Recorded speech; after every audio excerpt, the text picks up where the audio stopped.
All right, so let me get this on camera. There.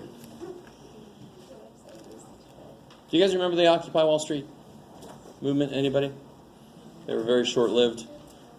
It was a few years ago. All right. It wasn't the 60s or something. It was 2000 and, do I say it up here? Like 2010. Some of you guys were 10 years old, I guess, so holy shit. I guess you wouldn't give a shit. And here's what? Try again. 996. But I like your confidence, Joe. Oh, X is one. Sorry. X, you're good. You're just one step ahead of me. Stop doing that. And then it always kills me. I feel so bad for you guys. I don't know why the shit they're not teaching percentages to you guys, because percentages are freaking everywhere. It's because they all have stock in retail, I think, and if you don't understand percentages, retail can screw you over. That's my own personal conspiracy theory. But if you can say, if you can look at a problem and say, okay, 183 out of 996, that's a math statement. 183 out of 996. And what do you guys get when you do that? What did I get? What'd you get? 0.184? Cool. And now you've got what you need to throw in here.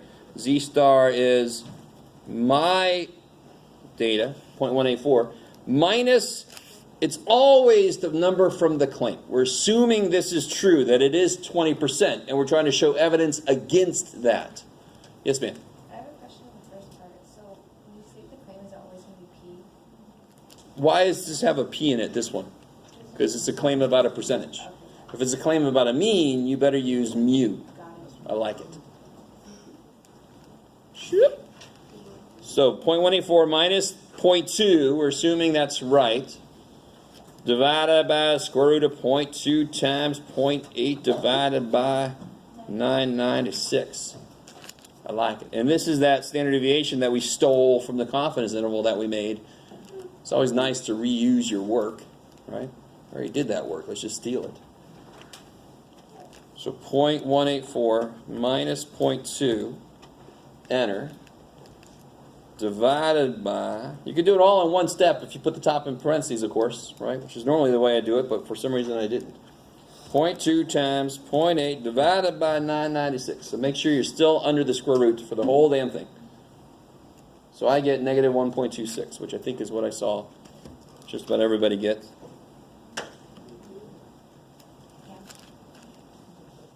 How do I find the p-value? Where is this on the picture? Where is it? What's right in the middle? 0.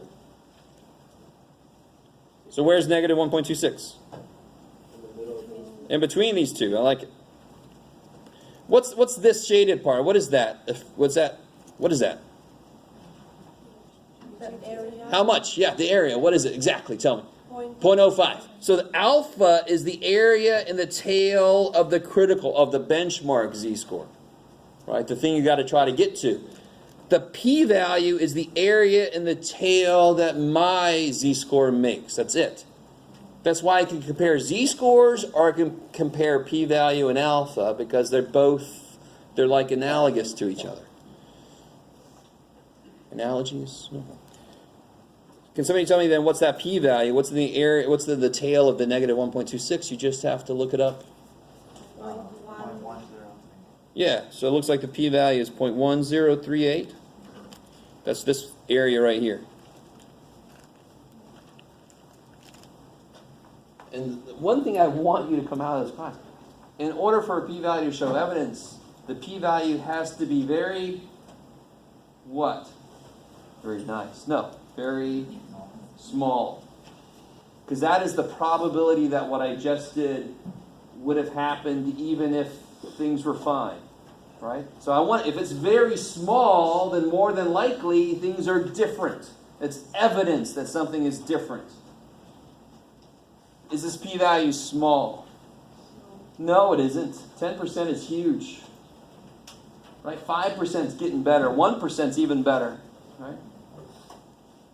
But 10% is relatively huge, especially considering our benchmark was 5%. It had to be less than 5% chance. It's 10 freaking percent. Maybe. So that means right here, what can I say? Did we make it? We fail. We fail to reject.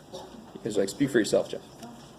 Fail to reject the ho, which means we fail to support the high. Which one was my claim? Yeah, the ho is my claim, right? So what language am I going to use? Probably the language related to the null hypothesis, right? That's how you word your conclusion. There's no ambiguity. You don't have to guess. I got a 50-50 shot. Part of that is like, oh, good, they understand that. But you don't have to guess. You don't have to hope. You know, this is my claim, so I'm going to use this language. So we fail. How does that translate down here? We have not found. Yeah, you can do little alterations. That's great. We have not found sufficient evidence to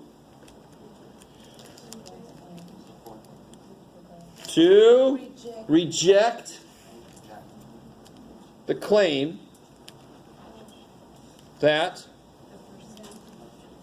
percentage of Americans opposed OWS was at least 20%. So remember what I said. Were we hoping we'd find evidence for this? No, because we actually believe this. We're on this old crotchety dude's side, right? Sitting in the coffee shop. We're on this guy's side. So we failed to support this. We failed to reject this. We're kind of happy. We're like, okay, so it wasn't evidence against what I think. Isn't that a good thing, right? So failure doesn't mean bad. This test is very single-minded. It's like, does it look like H1 is right, or does it not look like H1 is right? That's all it does. So failing isn't always bad. If I'm hoping for this dude, I want to fail. I'm like, I want this guy to win. Maybe.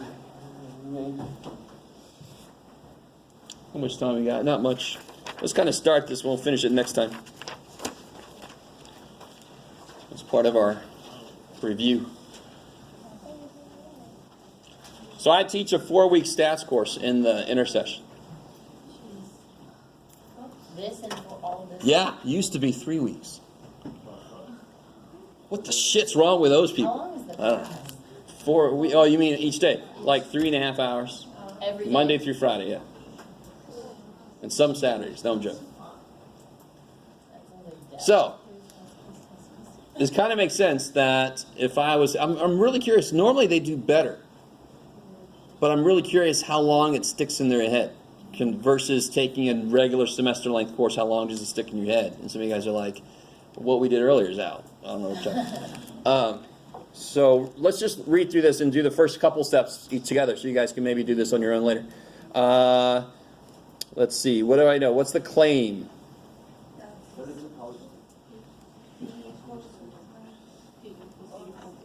This is on the back of that one we just did, by the way. Oh, some of you guys have packed up already, so you can't see it. So what's the claim? Sorry? Equals. I like it. And which one will that be? Yes, because it has an equal sign. What would the high be then? Does not equal 2. So how many tail test? 2 tail. So the only way you can have a 2-tail test is if H1 ends up being not equal to. Because how do you show something isn't equal to something? Greater or less. Okay. That's enough, actually. You want to finish it up next time? No? It's okay if you say no. We can keep going. So look in your email for the practice test. If you don't see it soon, somebody please remind me. I'm not going to push the test back just because nobody reminded me about the practice test.